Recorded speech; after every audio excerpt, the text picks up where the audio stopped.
Hello.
Hello.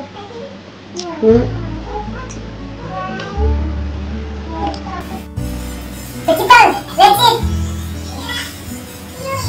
Sama ko. Hey, Chucky's friends in US. Con. Ito. What? Ito. Ito. Sama ko. Arya. Woo. What's that? Soy sauce and vinegar.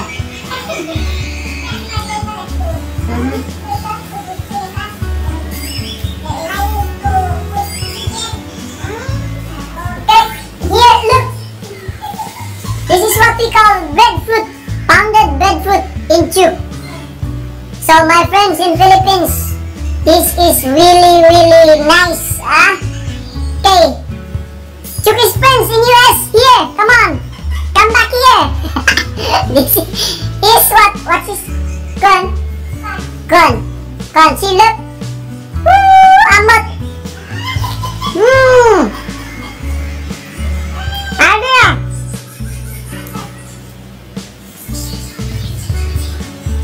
Now they will miss this one, They look at this one. No, friend. No.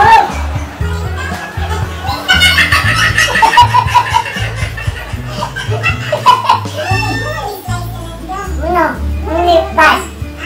No, it's already divided. Okay. Oh. Ayah. Oh, okay, like this,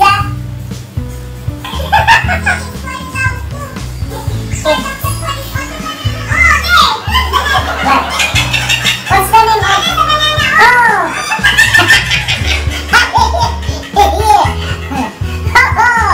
No problem. See, no problem.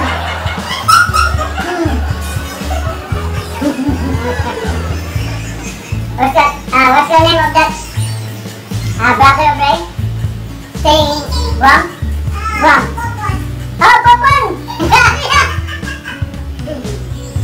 Brother Popon! Come on, let's see! How about the other one? Hawaii? Huh? Ngayon?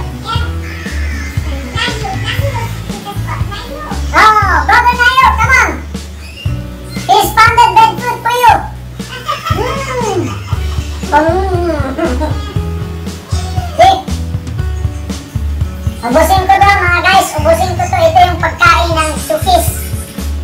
Ito yung local, ang tawag dito ay Chukis. So ito yung pagkain nila. Bakit ginawa ko ito? Dahil very creative, resourceful ang mga tao dito. Okay? So, ito yung tinawag namin natin sa Pilipinas na kulo. Oh, breadfruit, English term is breadfruit. So here's breadfruit. Many ways. They cook this in many ways or many styles. Okay, so this one is what we call pounded breadfruit. So now, I am Filipino. Now I am enjoying eating the pounded breadfruit. They call it curd.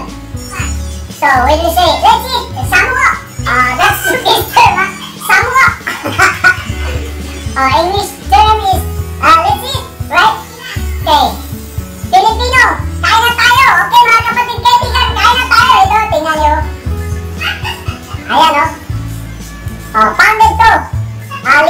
Linupak sa Pinisia. Linupak, gilubok. Gilubok, maayo. Okay, humagluto, gilubok. Okay, after harvesting breadfruit, cook it. Then after cooking, pound. So this is now the result. So you can save it. How many days, Principal?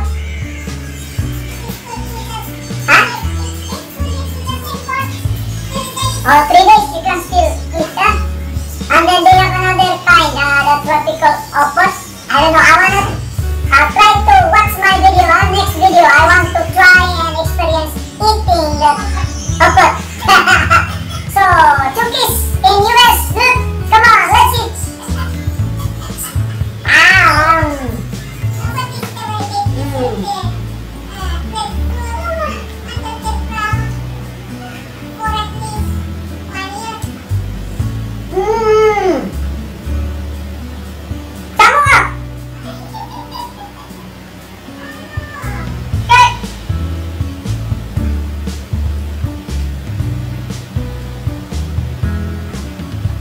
Where are you?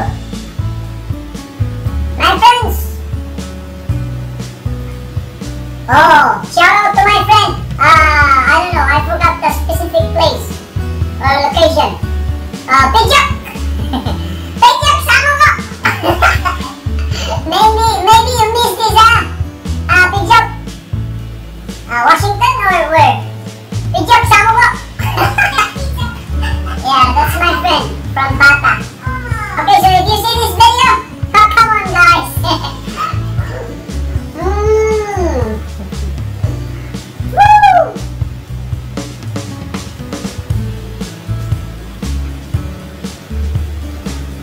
I know you're salivating now, You're salivating now. No problem. Okay, I am here to eat your part. So why you get away from Chuk? So, yes. Who else, what's that?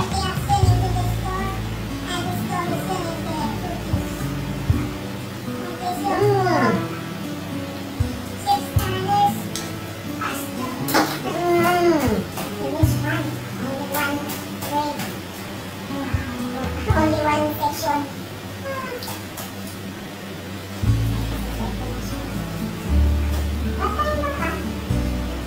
Eating time. Eating time.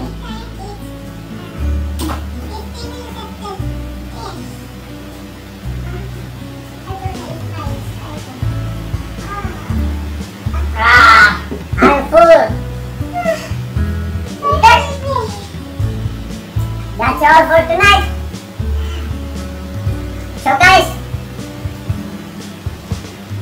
pagbalik ko sa Pinas, tuturuan ko kayo kung paano mag-prepare ng pounded breadfruit, Ito po na knowledge ay from Chuk.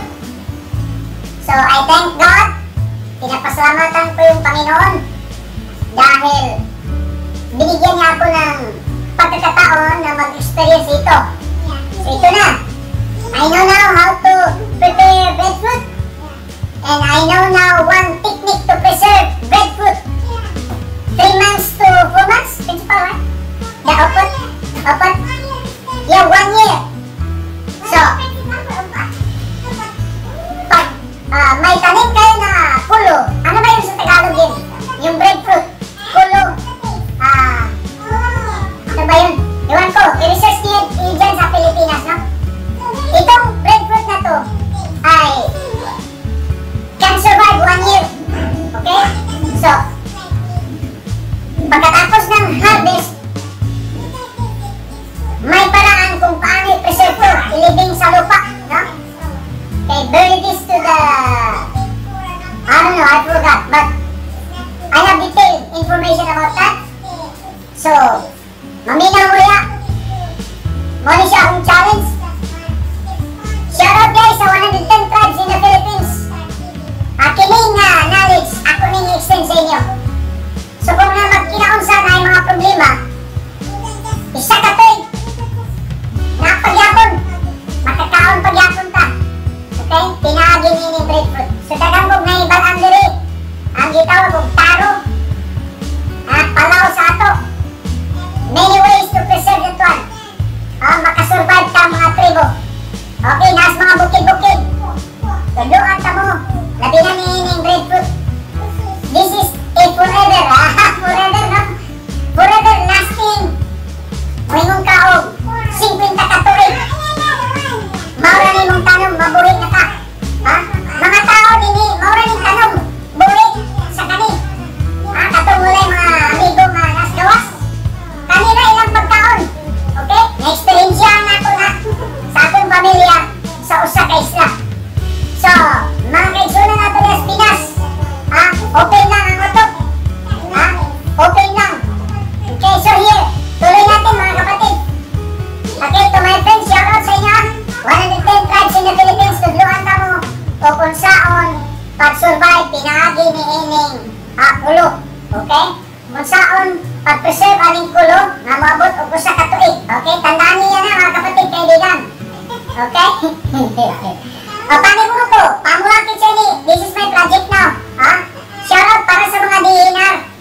I-promote natin to. Promote ko to sa government ng Pilipinas. Okay? Mga tao dito, ito yung kinakain. Ayan, tingnan nyo. Ito. Bounded na to. Very nutritious. Nutritious to.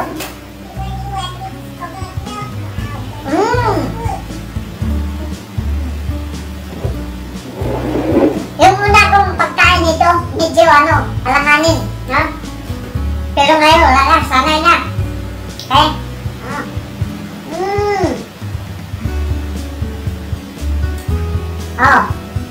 So these friends, in your eyes, ang usara.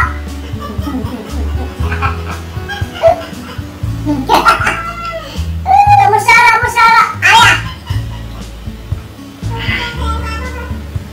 Muamu ko.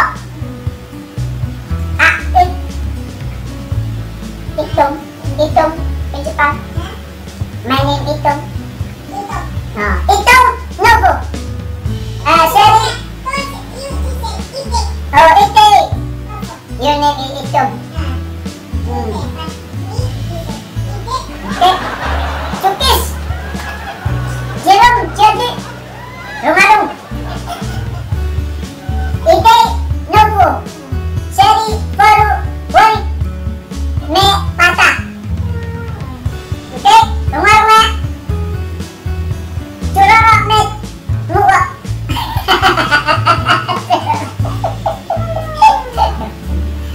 Wa mo ba, Kern? Kon. Kaawin mo ba, Kon? Nang Kon. What is singing? Kon. This one, Kon. Kon.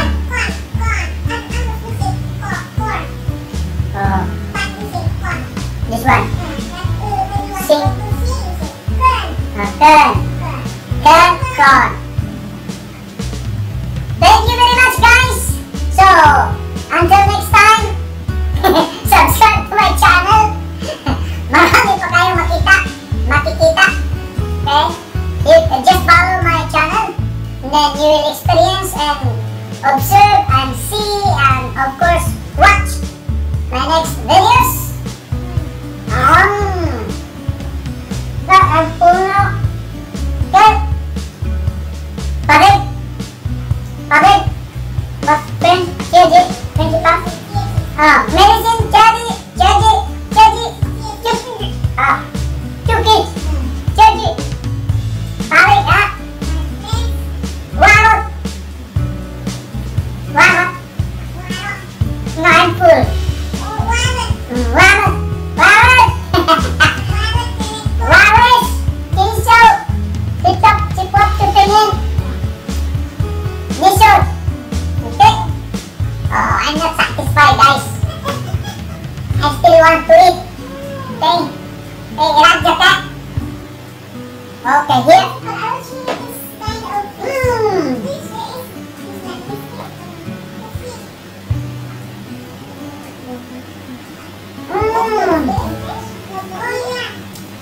Here. Close up. Look, this is